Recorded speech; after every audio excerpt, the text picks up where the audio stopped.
Hello, everyone. My name is Sheree. I am 45 years old and I'm trying to figure out what is going on with my life. And I thought about the root of my life, how it all began growing up in New York City, um, being with both family. I can actually write a book about my life. I'm 45 years old and I'm trying to figure out what the hell is going on. I had a son at 26 years old. When I was living in South Carolina, I graduated from high school. I was 18 years old when I graduated, going on 19 years old. I was 19, going on 20 in my own place because I was put out the house because I my aunt wanted to uh, be the boss of my life, like control my life, but I didn't allow that to happen. So she put me out because I wouldn't date who she wanted me to date and be, I wouldn't allow her to control my life. And I moved out on my own at the age of 19, going on 20. I had my own place. I was paying $200 a month for rent. I had a job. I was working. Had my own car with the help of my ex-fiance family. Um, Life was good. I was approved for a house of my own at a young age, 20 years old, approved for my own home. And I'm trying to figure out what happened. I had a job, I had my own place, I had my own car. I didn't have no bad credit. Matter of fact, I didn't even have credit. I was working on my credit because I didn't have any credit. I reunited with my family that I didn't see in a long time on my mother's side. I haven't seen my mother in years. I reunited with them and I left all that and moved to New York because I wanted to get to know my family. And now that I'm older, I'm thinking about it. All I had to do was go visit them. I didn't have to leave all that. But I packed my stuff and I moved to New York. And I wasn't used to the New York life. And I went to Job Corps and I relocated to Buffalo because it's more country. And I met this guy who I didn't know that was married. He didn't tell me, and I ended up having a child by him, and he didn't stay with me, and we wasn't. It was just crazy life. Life is a journey, and I guess all that was a lesson. I felt like Job because at a young age things was going good for me. I graduated. I was going through stress in high school. I was being bullied, picked on, didn't understand why that stuff was happening. I wanted to commit suicide because of the stress in high school. Not only kids was being bullied, teachers was bullying too, because a lot of times I would tell the teacher that certain students was bothering me and they wouldn't do nothing. And it seemed like teachers was picky to being picking, you know. So you gotta watch your children because teachers can bully and pick on your kids too, as well as the students. So pay attention. Don't keep your eyes closed, because a lot of stuff the teacher was telling stuff to my grandmother that wasn't even true, but because he's the teacher don't lie. They tell the truth, but stuff they told wasn't even true. Because I was the type of person that kept to myself. And being picked on, I was quiet to myself, and I didn't understand. I'm like, I don't bother nobody. I don't start nothing with nobody. Why are they bothering me? Why are they picking on me? Why are they saying mean things about me? I never understood that. And I'm trying to understand my life. I'm I have a son who's in South Carolina living with my aunt. I'm staying here with a family member. I'm not married. I don't have my own place. I have wrote a list of my life and how about my goals, what I want in life.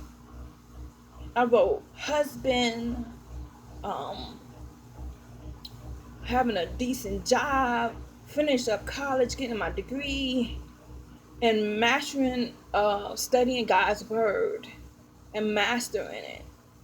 And when I looked at my list, nothing was checked on the list. And then I heard a voice said, read the list. What do you see wrong about your list? So I looked at the list and realized, wow, I put God at the bottom of the list. I put everything above God. I put him at the bottom of my list. No wonder nothing is being checked because I didn't put God first. I put him at the bottom of my list.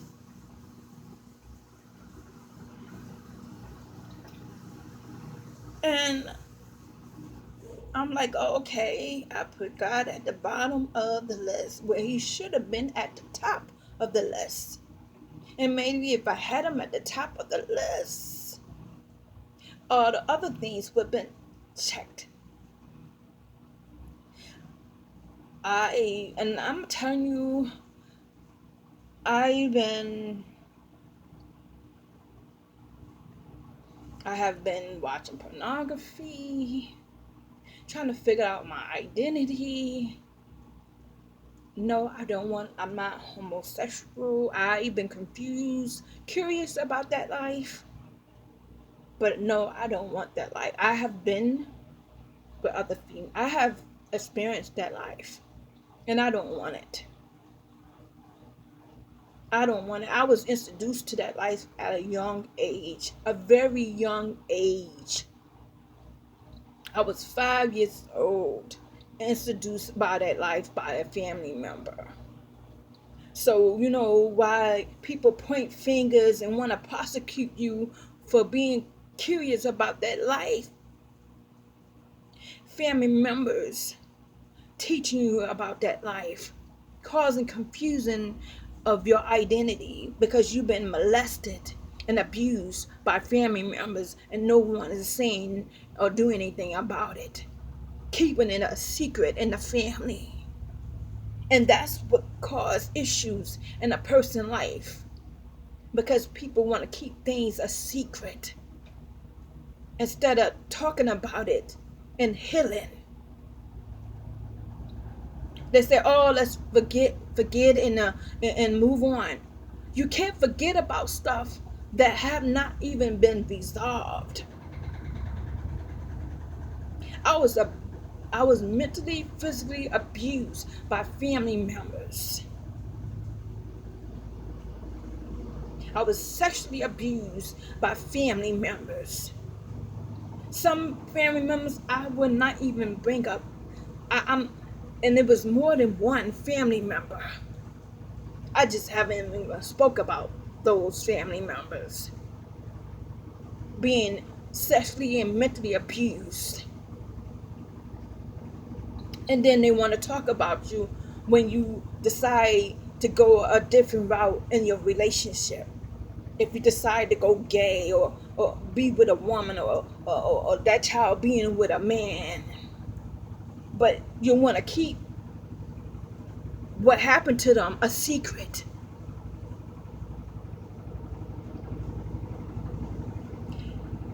If you see a person that's homosexual, gay, lesbian, it's a reason why they that way. Because it's a secret that happened in their life as a young child. Someone abused them mentally and physically, causing confusion in their life, wondering why this happened to me. Why did God allow this to happen? This must be what the life that God chose for me, because he allowed it to happen to me.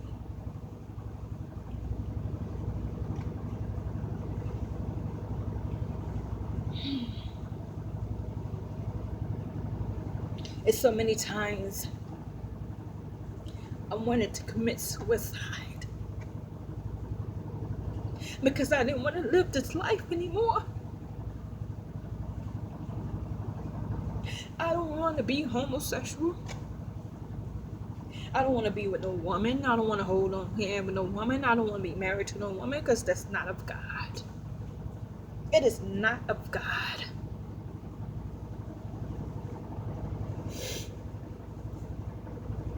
To each his own. Whatever you choose to do with your life, that's your judgment and your issue. I don't want to live that life. But I feel sometimes that life have chosen me. I feel that sometimes, because I do have likings and interests in the same sex, sometimes I find females very attractive. But I don't want that life.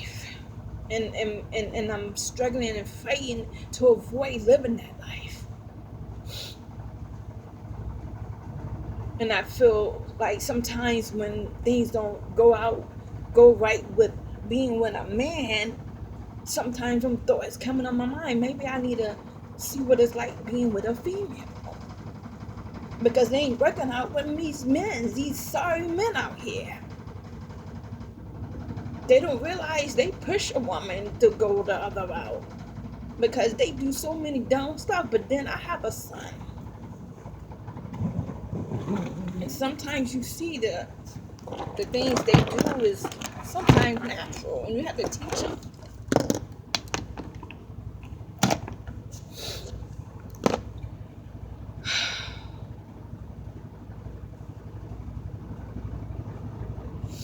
I'm 45 years old, and I'm trying to figure out what to do with my life. What to do with my life at 45. I feel depressed sometimes, stressed out sometimes, and just you want to give up on life. And don't tell me that haven't happened to you. We all have gone through trials and tribulations. We all have been through something. And I miss my dad passed away. I have family members passing away, and I miss my dad. And he was a good dad. He messed up. We not perfect. He did things that he shouldn't done in life. I miss my dad. I wish I could be able to talk with my dad and talk about things that happened in our life. But he's not here anymore. And I still, a lot of stuff I didn't forgive my dad for. And I was holding grudges against my dad. So if you have a parent that's still living, tell them that you love them and you forgive them. And talk about it. Seek counseling. Talk about the past. Whether you want to hear it or not, listen. Listen. And learn. And heal. Because the only way a person can heal is talking about their problems to someone. And a lot of times it's hard to talk to people about your problems because people out here are always gossiping. Instead of helping you heal, they gossiping about what you told them. Talking about it to other people. Instead of healing, instead of praying about it and helping that person heal, they gossiping and talking about it to other people. How that person is supposed to be able to trust someone to talk about it, expressing it to other people. That's not how that person help. That's not how you helping them. That's not Christian like. That's not godly like. pretending that you're godly. A lot of times when I go to, I don't be wanting people to pray over me because they have issues too. I don't even want to talk about my problems to someone to call themselves a Christian, whatever title they have, where they sit and listen to your problems. A lot of times they don't even pray. They gossip too. People in church gossip too. A bunch of gossip. The most people that gossip are in church, so-called Christian, gossiping instead of praying about the situation. Instead of helping to heal, they gossiping. I remember telling this young lady, be careful about telling her business to anybody just because they in church. Not everybody in church are Christians. Some are there to destroy you. The Satan is in the church. He's in the church. Satan knows the word front and back. He knows the word front and back. And he knows how to manipulate you. He's out there to kill, steal, and destroy our life. Even using people in church to smile your face and pretend like they're about you. They for you. But they devils in disguise. Sheep behind wood clothing. Be careful out there. Not everybody is your friend. Not everybody's your friend. And not every family member is a family member.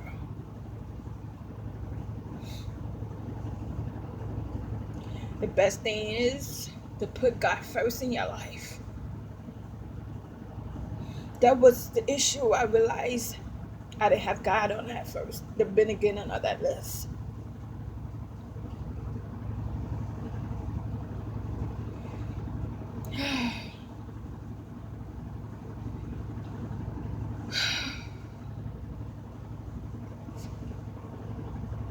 I'm gonna end this video, but I will continue on. I have to write that list and putting God above that list and see how many checks I put down as a testimony. God allow a lot of things to happen in our life, using it as a testimony to hurt someone else. I still really don't understand that. Why would God allow us to go through these things to be a testimony to someone else? I still have a problem understanding sometimes about life and why God allows certain things in our lives to happen.